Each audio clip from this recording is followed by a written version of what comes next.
শুরু করব স্ক্যান সিমেন্টের সৌজন্যে নিউজিল্যান্ড বাংলাদেশ সিরিজের খবর দিয়ে।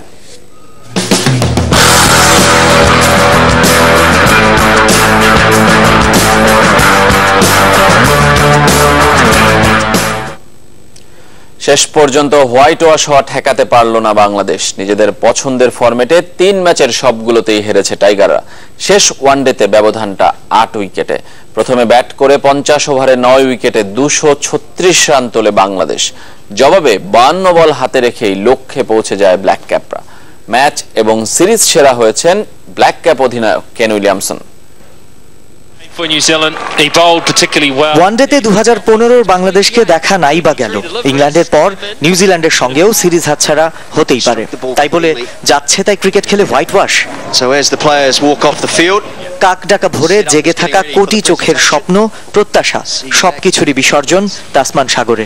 টস জিতে মাশরাফির ব্যাটিং এর সিদ্ধান্তকে তো ঠিকঠাকই প্রমাণ করছিলেন তামিম ইমরুল। 2016তে উদ্বোধনী জুটিতে বাংলাদেশের প্রথম 100 রানের পার্টনারশিপ। তামিমের 59 রানের সঙ্গে যেখানে ইমরুলের অবদান 44। বাউন্স কিংবা টার্ন কোনো পরীক্ষাতেই দুই টাইগার ওপেনারকে টলাতে পারেনি ব্ল্যাক ক্যাপরা। কিন্তু বিনা উইকেটে 102 রান থেকে কেন 7 উইকেটে 179 বাংলাদেশ, সেই উত্তর নেই কারো কাছেই। লেগ স্টাম্পের বাইরের বলে অহেতুক সাব্বিরের ব্যাট ছোঁয়ানো, মাহমুদুল্লাহর হঠাৎ রান নিদ্রায় চলে যাওয়া কিংবা সাকিবের রান আউট, উইকেটগুলো নিতে নিউজিল্যান্ড বোলারদের কিছুই করতে হয়নি।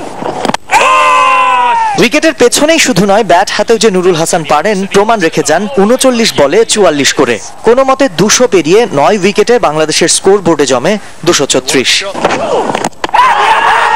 দলীয় 10 রানে টম লেথামকে ফেরানো মুস্তাফিজের বোলিং দেখে মনে হয়েছিল পাল্টা জবাব হয়তো দেয়া যাবে। হ্যামস্ট্রিং এ মার্টিন গাপটিলও রিটায়ার্ড হার্ট হলে আশাও জাগে। মুস্তাফিজের বলে ইমরুল যদি পারতেন নীল ব্রুমের ক্যাচটা নিতে, তাহলে উইলিয়ামসনের সঙ্গে হয় না ম্যাচ বের করে নেয়া 179 রানের জুটি, যার মাসুল হিসেবে সাকিব তানভীরদের পাড়ার বোলার বানিয়ে ছাড়েন ব্রুম। সেঞ্চুরি থেকে 3 রান দূরে মুস্তাফিজের দ্বিতীয় শিকার হয়ে ফেরেন 34 বছর বয়সী। তবে কেন উইলিয়ামসনকে সেঞ্চুরির সুযোগ দেননি জিমি নিশাম। শেষ বলে 4 মেরে দলের জয় যখন নিশ্চিত হয়, নন স্ট্রাইক এন্ডে 95 রানে অপরাজিত উইলিয়ামসন। শেষ 2 ওয়ানডেতে নেলসনে পাটা ট্র্যাক। নিউজিল্যান্ড 2 হাত ভরে দিল ঠিকই, কিন্তু নেয়ার ইচ্ছেই যে ছিল না বাংলাদেশের। সামিউল টিটু, চ্যানেল 24। এমন পরাজয়ের পর কোনো ব্যাখ্যা জানা নেই অধিনায়ক মাশরাফি বিন মুর্তজার। তাই তো খুঁজে ফিরছেন 5 বছর পর নিউজিল্যান্ডে গিয়ে প্রাপ্তি। অধিনায়কের চোখ এখন টি20 আর টেস্ট সিরিজে। Obviously, if you look at some good individual performance, but as a team we couldn't go through. But I think we have a good debutant. Shuan is there. I think Tamim Imrul has batted well, and few others. And the good things that Mustafi's come up. And obviously, as I said before that, as a team we have to improve lots. Still a long way to go.